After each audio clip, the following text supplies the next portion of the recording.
And welcome back to Community Viewpoint. I'm still John Pollock, your host, and I have returned.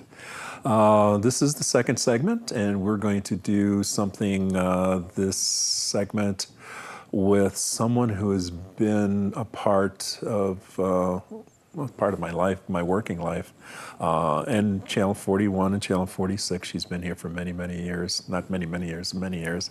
Francie Winters. Let's see, where did we meet?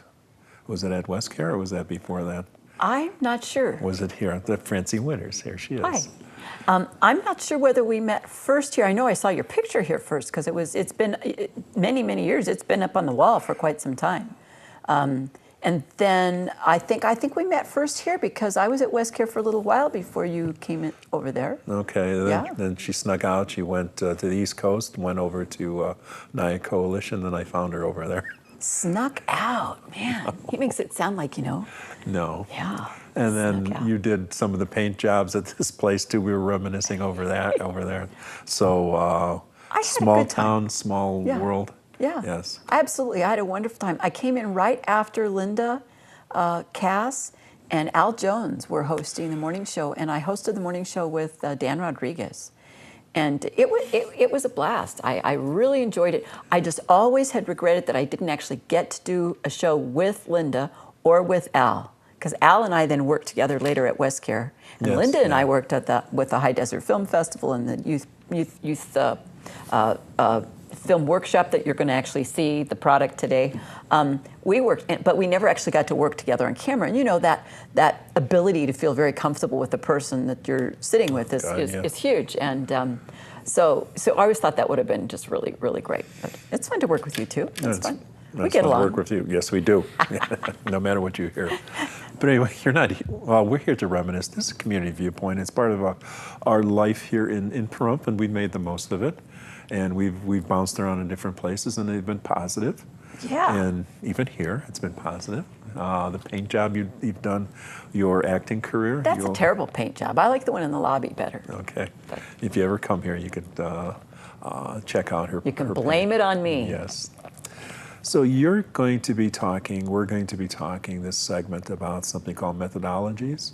Yes. The project. And we've talked about it before. We've had kids in from methodologies. Yes. But this partnership that happened with Linda Cass and the High Desert International Film Festival, we had these mentors that came in that were professional film people, and they worked with our youth and helped them. And in 2 8-hour days, we made a short film.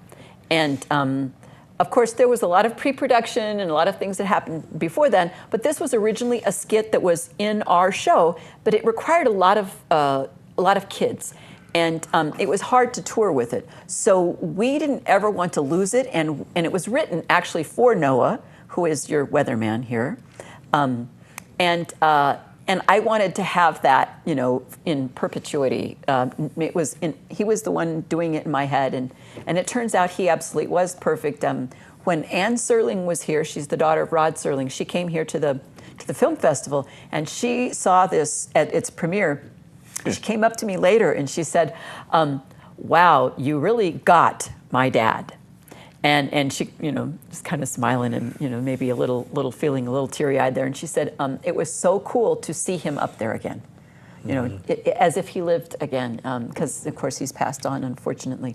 And, it just made us really proud of our talent and our young folk here. Yes.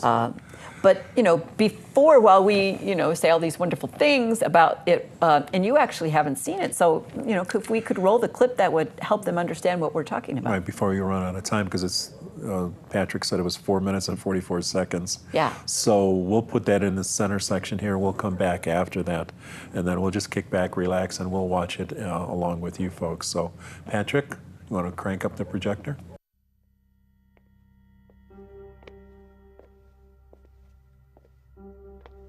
Consider two families, the Smileys and the Butchers. Both couples about to have a baby. Honey, you're going to be a dad. Wonderful. You knocked me up, you stupid jerk. How do I even know if it's my kid? Two brand new human beings, both born with unlimited potential. and two sets of parents set adrift without a map. They have just entered the Twilight Zone.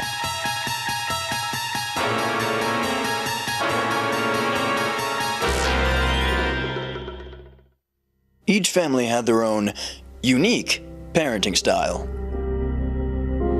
That's my little angel. Mommy and Daddy love you very much. Mama. What do you want from me? Shut up, you brat! And each was molded by their own unique experiences. My family shows me how much they love me every day. I never said that. You're No one ever pays attention to me. I don't matter to them. Excuse me, Mr. Butcher. You can't say that on network television. What? What did I say? You didn't hear the beep? They censored it. What'd they do that for? That's just what they do. Why? Well, we're in the 60s. That's stupid. I don't care how old you are. Dad, that's not what he means. Shut up, you brat. You think I'm deaf? You're stupid. You don't know anything. You're a loser. Sit down and stay out of my business. Sorry, man. It's okay. Thanks for trying, Butch. Patterns the children learned at home were carried to school, along with their sack lunches.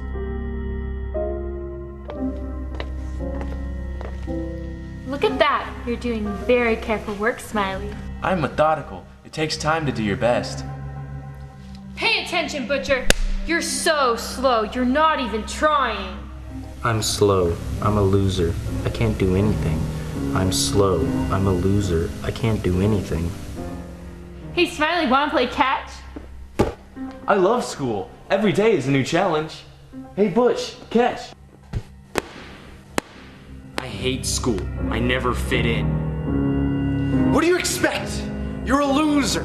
Why don't you just give up? Okay, Dad. You got it. Hey, boys, you want to smoke? Why not? Everyone's got to die sometime. Hey, I got some dank weed, yo. Sure, my life's crap anyway. Come on, guys, hop in. We gotta get to that party. Where's it at? It's at the pit. Come on, let's go. It's already going. Let's go. I'm slow. I'm a loser.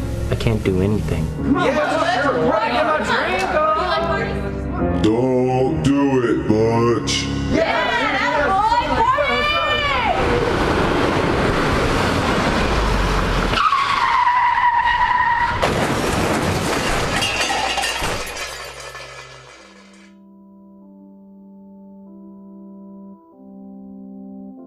It takes time to do your best, but unfortunately, Butch didn't get that time.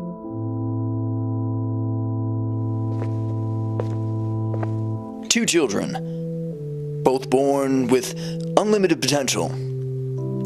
Yet along the way, their paths diverged, and it all began with a few poorly chosen words in the Twilight Zone.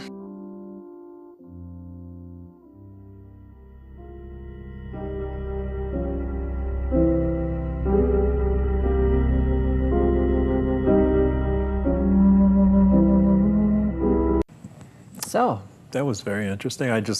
The second time I saw it just prior to the show. So it's, yeah, it really hits home. It takes me back to the days with Rod Serling. Yeah. So you really got the image of that he tried to portray then.